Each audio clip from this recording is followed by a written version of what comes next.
ఒక bank manager దగ్గర చాలా డబ్బులు ఉంటాయి. వాళ్ళ మిత్రుడికి ఏదో యాక్సిడెంట్ అయింది. ఈయన గబుక్కున బ్యాంకులో తీసుకెళ్ళి 10 లక్షలు తీసుకెళ్ళి బయటికి ఇచ్చాడు అనుకోండి, ఎవరు మెచ్చుకోరు, పైగా జైల్లో పెడతారు. అంతే కదా.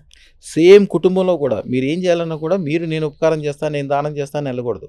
ఎవరికైతే గవర్నమెంట్ ద్వారా అనుకూలం ఉందో ప్రతి మనిషికి నేను ఎప్పుడు ఒకటే చెప్తా, ఇప్పుడు కూడా చట్టానికి అనుకూలంగా ఉండాలి, పోలీస్కి అనుకూలంగా ఉండాలి, వ్యవస్థలకు అనుకూలంగా ఉండాలి, అందరికీ అనుకూలంగా ఉండాలి.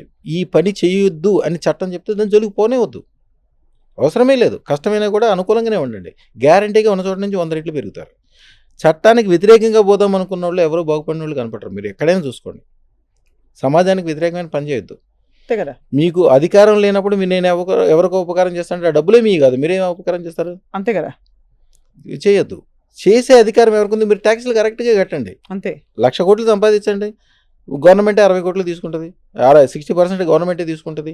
అది కూడా పుంజి కార్యక్రమే. ఎప్పుడు కూడా చట్టానికి అనుకూలంగా ఉండాలి, పోలీస్కి అనుకూలంగా ఉండాలి, సమాజానికి అనుకూలంగా ఉండాలి, వ్యాపారానికి వ్యవహారానికి ఏది చేసినా కూడా 10 మందికి ఉపకారంగా ఉండాలి.